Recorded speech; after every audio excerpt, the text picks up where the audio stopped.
तो जैसा vote bank की राजनीति बीजेपी वालों के ऊपर आप लोग आरोप लगाते हैं कि मंदिर के नाम पर यह करते हैं, आपको बाबरी के नाम पर वोट मिल जाएंगे, यही सीधी सीधी बात है।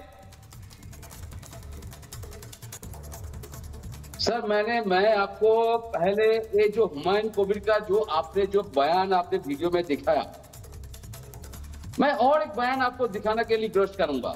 और एक बयान 1 महीना पहले काल भी और 1 साल पहले भी हुमायूं कबीर ने बताया वो अलग से दल बनाएगा, अलग से पार्टी बनाएगा। वो अभी तक टीएमसी में है कि नहीं, उनको रिपब्लिक भारत को मैं एक बार रिक्वेस्ट करूंगा, हुमायूं कबीर के पास जाइए, आप टीएमसी में हैं ना? टीएमसी का विधायक बनने के बाद टीएमसी विधायक का जो फंड है, जो वेतन है, उसका सुविधा ले रहा है, विधायक का सुविधा ले रहा है। पहले आपको पूछना रिक्वेस्ट करूंगा वो टीएमसी में है कि नहीं। टीएमसी का बदनाम आपने निकाला, मैं और रिक्वेस्ट करूंगा रिपब्लिक भारत। नहीं आपने निकाला देवनाथ जी, आपने निकाला। प्लीज सर, और एक मिनट। अरे मैं ट्रैक रिकॉर्ड आपसे ही तो पूछ रहा हूं, आप पार्टी के नेता हैं, बताइए कब निकाला, तारीख बताइए मुझे, कब निकाला?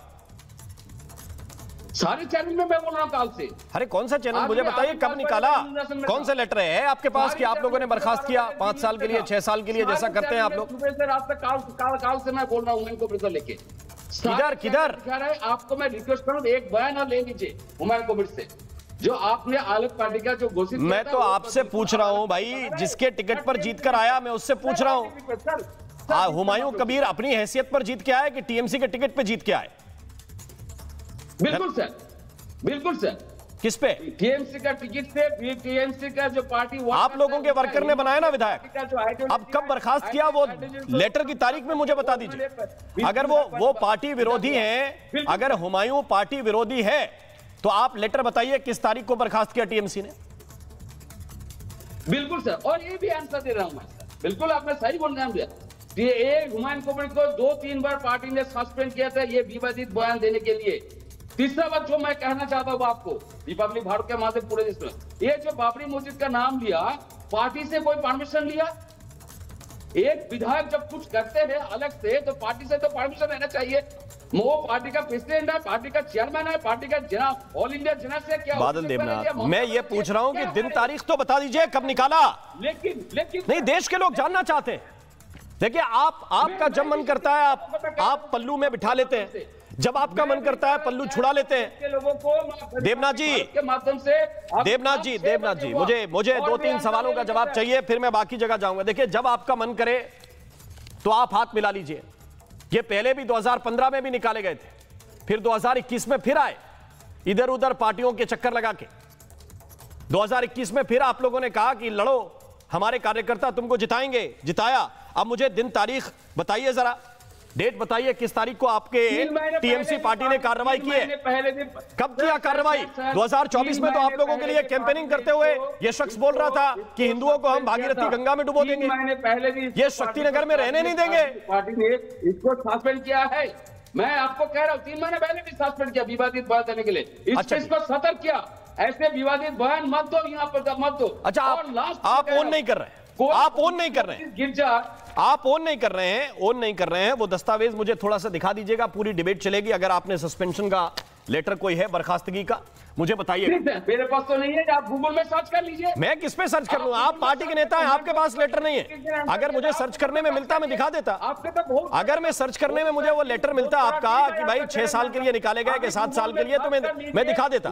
आप पार्टी के लीडर हैं, आप दिखा दीजिए। आप पार्टी के लीडर हैं, आप दिखा दीजिए। बादल देवनाथ, 1 मिनट, एक सवाल और लीजिए।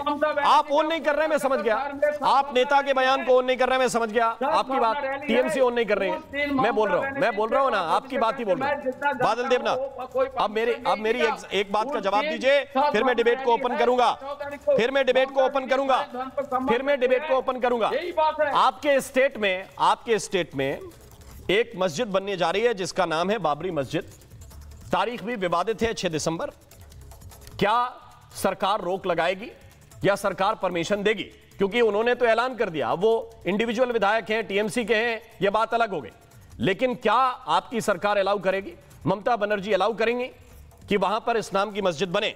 बोलिए सर। इसके लिए मैं ममता दीदी को एक बार सबको पूछना पड़ेगा, क्योंकि ममता दीदी सीएम है, ममता दीदी प्रशासनिक प्रधान है, और उसके साथ पार्टी के जनरल सेक्रेटरी भी जीएसबी अभिषेक बनर्जी है। वो पूछना पड़ेगा। लेकिन उस दिन ममता दीदी का सद्भावना रैली है कलकत्ता शहर में, लाखों लोग ममता दीदी के पीछे ममता दीदी के साथ रहेंगे और उस सद्भावना रैली का मतलब है सारे। तो ये बताइए बादल देवनाथ, फिर बताने क्या आए हैं आप? चिट्ठी आपके पास है नहीं, ये वाला जवाब ममता दीदी से पूछ के देना पड़ेगा, इस बार भी अभिषेक बनर्जी से पूछ के देना पड़ेगा। फिर क्या बताने आए हैं आप डिबेट में? कुछ बताने आए? नहीं, क्या बताने आपका आने का मतलब है? हाँ। उसके ऊपर रोक लगा, उसको परमिशन देगा कि नहीं, ये तो मैं नहीं तय नहीं करता हूँ, मैं तय नहीं करता, मेरा कोई निर्देश नहीं चलता है। और उसका पार्टी डिसीजन लेगा और प्रशासन जब मुख्य, क्योंकि पार्टी ने बताया नहीं कि ये कार्यक्रम हो पाएगा कि नहीं हो पाएगा। पार्टी तो बैकफुट पर खड़ी हुई है, अपने विधायक को आगे किए हुए ये बताने की आप कोशिश कर रहे हैं कि वो पार्टी के लाइन पे नहीं चल रहे हैं। ठीक है, आपका पॉइंट आ गया। आप मुझे बताइए धनंजय गिरी, प्रॉब्लम है बाबरी को लेके, धनंजय गिरी जी को लेके आइए। धनंजय गिरी, बीजेपी इस मामले को लेकर क्या कह रही है? क्या ये कार्यक्रम यूं ही हो जाएगा? शिलान्यास होने देंगे आप लोग?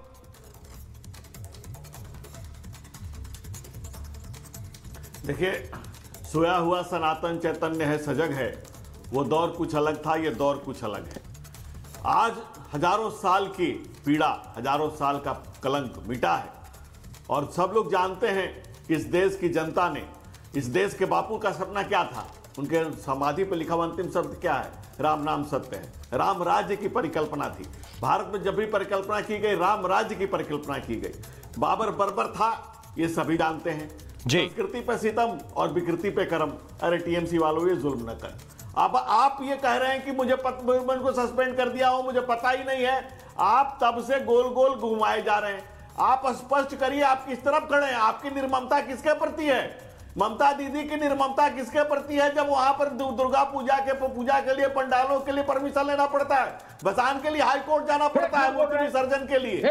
क्या बंगाल आज जिस तरह से बंगाल को काली के आशीर्वाद से कमल खिलेगा, ये इतिहास के तथ्य है। और लेकिन आप जो कर रहे हैं, बाबर बर्बर था, बाबर की विरासत से कोई भी अपने आप को नहीं जोड़ता। इस देश में काल खंड के साथ किसी काल विशेष में, किसी परिस्थिति विशेष में जिन लोगों ने धर्म बदल भी लिया, एक दूसरी पूजा पद्धति का समर्थन करते हैं, उन लोगों ने भी कभी। बादल देवनाथ जी, आप जितने देर बोल रहे थे मैं आपको सुन रहा था। देवनाथ जी, बादल देवनाथ जी, आप जितनी देर बोल रहे थे, ये अलग बात है कि आप क्या बोल रहे थे और क्या कहना चाह रहे थे, ये 15 मिनट में कोई नहीं समझ पाया, क्योंकि खुद आप ही कंफ्यूज है, कंफ्यूज है कि डिफ्यूज है, देश की जनता के द्वारा रिफ्यूज है और बंगाल की जनता ने भी आपको रिफ्यूज कर रखा है। 15 मिनट आप बोलते रहे, किसी को समझ नहीं कहना क्या चाहते हैं, लेकिन फिर भी हमने बहुत ध्यान से आपको सुना, आपको बरसने दिया, खुल करके आप बरसे हैं। लेकिन हम तो सुन तो लीजिए हमारी बात को, कि आप जो विकृतियों को संस्कृति बनाने का जो खेल कर रहे हैं और आपको खुद ही नहीं पता है, आप कह रहे हैं कि पार्टी के भीतर है कि बाहर है, पता नहीं। ठीक है, मैं आ रहा हूं मौलाना साजिद रशीदी के पास में चलता हूं, फिर आ रहा हूं धनंजय गिरी आपके पास। खत्म हुआ मौलाना साजिद, आप उसको क्यों उसका महिमा मंडन करना चाहते हैं?